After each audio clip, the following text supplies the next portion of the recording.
দুর্নীতিমুক্ত দেশ গড়তে নরেন্দ্র মোদী নেতৃত্বের সরকারকে তৃতীয়বার সুযোগ দিয়েছে দেশবাসী। এক্ষেত্রে পরিবর্তনের দিশায় এগিয়ে চলেছে ত্রিপুরা সরকারও।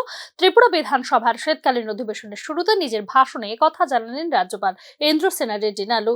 উল্লেখ করা যেতে পারে, শুক্রবার থেকে ত্রিপুরা বিধানসভার শীতকালীন অধিবেশন শুরু হয়েছে। রাজ্যপালের ভাষণের মধ্য দিয়ে প্রথা অনুযায়ী প্রতি ইংরেজি বছরের প্রথম অধিবেশন শুরু হয় রাজ্যপালের ভাষণ দিয়ে। 3 দিনের এই অধিবেশন চলবে 15 জানুয়ারি পর্যন্ত। समर्थन और हमारे राज्य नेतृत्व के समर्थन के साथ हम बुनियादी ढांचे से लेकर हेल्थ केयर, एजुकेशन, एग्रीकल्चर और हमारे ट्राइबल समुदायों के कार्यालय तक हर क्षेत्र में प्रगति देख रहे हैं।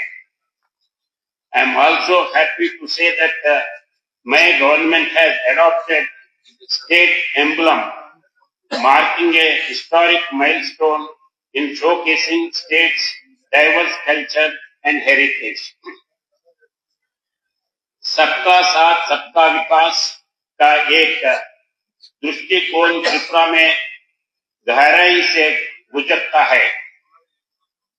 राज्य सरकार यह सुनिश्चित करने के लिए अथक प्रयास कर रही है कि प्रत्येक नागरिक, चाहे उसकी पृष्ठभूमि या सामाजिक आर्थिक स्थिति कुछ भी हो, उसे बुनियादी सुविधाओं, शिक्षा, स्वास्थ्य सेवा और आर्थिक अवसरों तक पहुंच प्राप्त है।